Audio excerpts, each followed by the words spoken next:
안녕하세요, 청년부 여러분. 장한별 목사입니다. 오늘은 어제에 이어서 예루살렘 성전에서 사람들을 상대하시는 예수님이 등장합니다. 예수님께서 말씀하십니다. 어째서 여기 있는 사람 중에서 모세의 율법을 어기고 자신을 살해하려는 사람들이 있느냐고. 그러자 사람들은 대답합니다. 혹시 귀신이라도 들린 거냐고. 여기 중에서 누가 당신을 죽이려고 하겠느냐고. 본문에서는 구체적으로 언급하지 않지만 예수님께서는 사람들이 무슨 일로 자신에게 시비를 걸려고 하는 것인지 간파하고 계셨습니다. 안식일에 베데스다 연못에 있던 38년 된 병자를 고쳐주셨던 일이 그것이었습니다. 예수님께서는 말씀을 이어가십니다. 모세의 율법에 정해진 안식일에 또 다른 모세의 율법인 할례의 계명을 지키려고 그것도 행하는 반에 사람의 몸을 온전하게 만드는 일이 과연 율법을 어기는 일이냐고. 외모로 평가하지 말고 공의롭게 판단하라고 예수님께서는 말씀하십니다. 유대인의 안식일 규례는 굉장히 엄격합니다. 안식일에는 일부 행동 외에는 어떤 일도 하지 않고 지킵니다.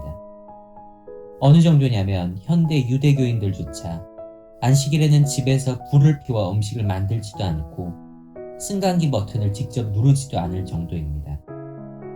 그런 유대인 대중의 입장에서 예수님의 행동은 충분히 이상하게 보일 만한 행동이었습니다.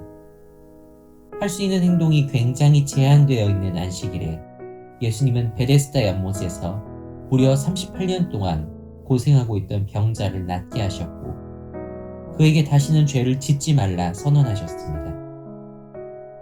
예수님의 가르침과 행적을 못마땅하게 여기고 있던 사람들에게는 꼬투리를 잡을 수 있을 만한 그런 일이었습니다. 그동안 예수님께서 공공연하게 자신은 하나님이 보내신 자, 하나님의 아들이라고 선언했던 내용과 더불어 예수님을 이단자로, 신성 모독자로 몰아갈 수 있을 만한 근거라고 생각했을 것입니다. 이런 사람들이 있다는 것을 알고 예수님은 말씀하셨던 것입니다. 다른 곳도 아닌 성전에, 그것도 율법을 듣고 배우는 이 자리에 사람을 죽이지 말라는 계명을 무시하고 사리를 품고 있는 사람들이 모여 있느냐고. 그 의도를 들켰던 사람들이 대답했던 것입니다. 귀신이라도 들린 거냐고. 어떻게 이 자리, 이 시간에 사리를 품은 사람이 올 수 있겠냐고. 예수님께서는 분명히 말씀하십니다. 안식일에 모세의 율법의 진정한 의미가 무엇인지 생각해보라고. 그리고 그 의미를 생각해본다면 사람을 상처 입히는 것도 아니고 낫게 하는 일을 율법을 어긴다고 표현할 수 없다고. 과연 안식일을 포함한 율법의 진정한 의미는 무엇일까요? 물론 여러 가지 의미가 포함되어 있습니다. 하지만 그 중에서 가장 핵심적인 의미를 꼽아보겠습니다. 이 율법을 아는 사람 본인이 자신보다 위에 계신 하나님의 존재를 깨닫고 그러한 하나님의 뜻을 통해서 더 나은 처지, 더 나은 신분의 사람이 되게 만드는 것에 있습니다. 율법에 속해 있는 안식일 역시 마찬가지입니다.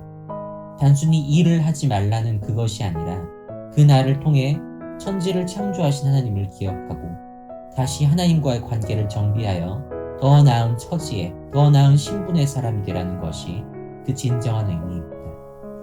이렇게 보았을 때 예수님께서는 절대로 율법의 의미를 손상시키신 분이 아닙니다. 그 병자의 육체를 낫게 하셨고 더불어 치유된 그 사람이 죄로부터 멀어져 더 나은 처지의 사람으로 살아갈 수 있도록 도와주셨던 것입니다. 사람에게는 이성과 감정이 모두 존재합니다.